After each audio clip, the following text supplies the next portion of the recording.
thanks for tuning in to the BlueTraX DAC channel where I talk about things. Actually, I don't usually talk about things because no one really cares.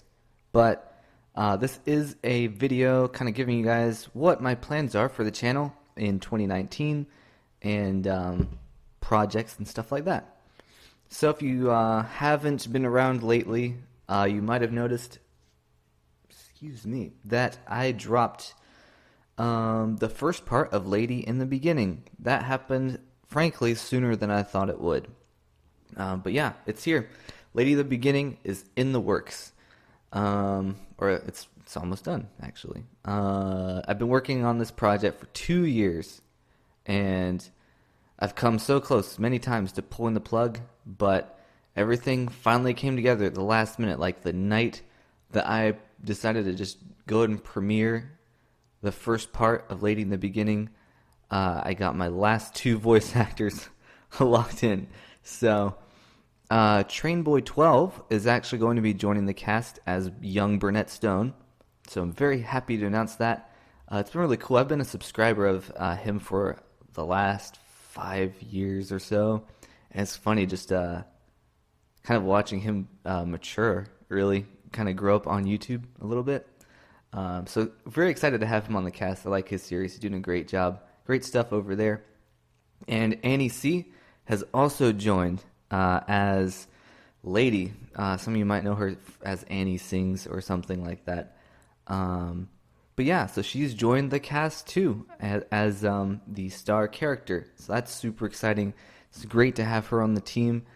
It's really cool to have more voice actors participating in the series now. I remember when I started, I was like, I'll probably just be the only voice actor, and that'll be fine because, it's more about the stories than who you have participating. But I will say it is cool to have members of the community starting to get more involved in my channel. Trackmaster Productions 2016, one of my favorite channels. He voices the 2 Audreys at the beginning, and Sudrine A0, he's doing Ringo Starr, or the first Mr. Conductor, and he also voices Percy in the regular series. So, long story there, but it's just really cool to have all these people in and finalized. Oh, and Ashton 1920, don't leave you out, man. He's doing PT Boomer, and let me tell you, he did a fine job on those lines. I can't wait to get those parts out.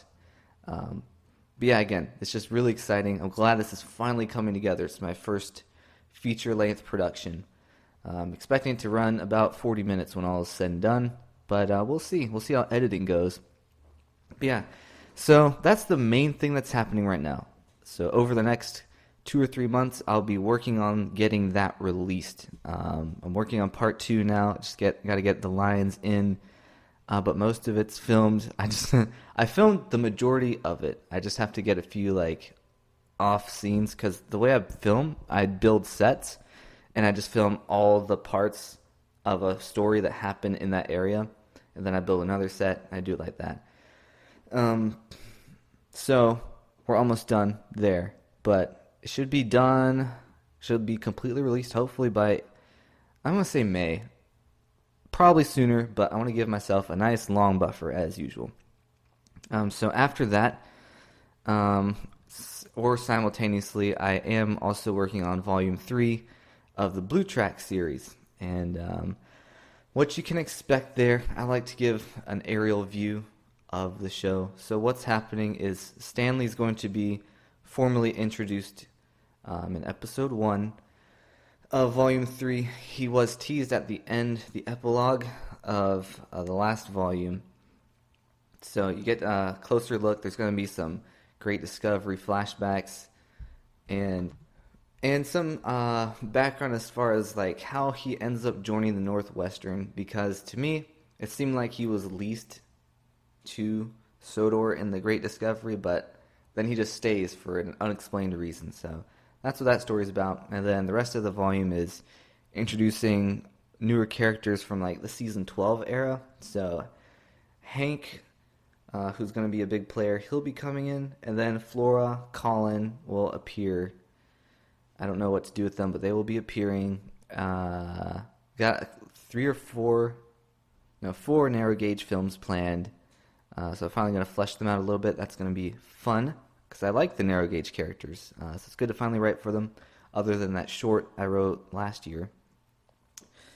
So that's happening. The rest of it's just going to be kind of building on the last 2 volumes. It's just more character rounding out for a lot of the engines. And then towards the end, we're going to start building towards the return of Lady, hopefully, and also the introduction of Diesel 10. So things will ramp up a little bit more after Volume 3. That's what I'm wanting to do. But that's what you can expect. Just more universe building, and things are going to blow up here pretty soon. So that's going well. Those are the main things I planned for 2019, is finishing the Lady film and then Volume 3, and then we'll just go from there. Some other aspects I've dabbled into last year with the channel were item reviews. So I did some of the play raw items like Hurricane, Merlin, Frankie, Red Rosie, and Ashima. Those went okay.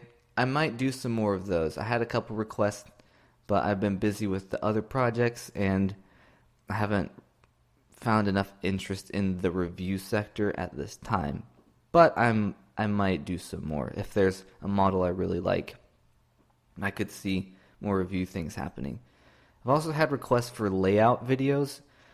And I like watching layout videos for sure, but making them is a real pain in the buffer, if you know what I mean. Especially in my case, I don't really have one big layout, even though it might seem like that sometimes. So basically, when I'm filming, I make sets of locations because I don't have like a ton of surplus track or just a ton of room for layouts. So I try to build like nice looking locations, but basically it's just a set. Like if I'm at Knapford Station, it's the set of the station, and that's kind of it. It drops off. And I just build them as I need them for a certain episode. So I don't think I'm going to really pursue like train spotting or layout videos a whole lot, just because of the nature of how I film. I like to focus more on stories and good episodes and making them look good. So that's kind of the methodology that I'm working with here. So probably won't be expanding into that area a whole lot, but again, never say never. But yeah, I have a lot on my plate too outside of the YouTube game. I work full time. I'm also doing training for some other employment, basically. So there's a lot going on. Everything's going well. I'm glad I still have time to put into this channel because it is one of my favorite hobbies. But just so you know, there is a work-life balance, and that's why I don't put out as much as I would like, per se. But I'll try to stay like at least once a month with them. If not, you'll at least hear from me. But we're close to 1,000 subscribers, guys, and I'm really excited about that because it's been about 3 years. I started the BlueTraX series in 2015, so almost 4 years to build to this point. And, you know, everyone's got their own pace, but I'm really excited about that. And we'll celebrate for sure once we hit 1K. I'm ready to break through that threshold. It's the hardest one. After that, it usually gets easier if you're a YouTuber worth anything. So thank you guys for staying loyal. You guys are an awesome fan base. I like that I'm able to put out something you enjoy watching and being a part of. So that's really all I have to talk about today. So look out for part 2 of Lady in the Beginning, like I said. And I will see you next time. All right, goodbye.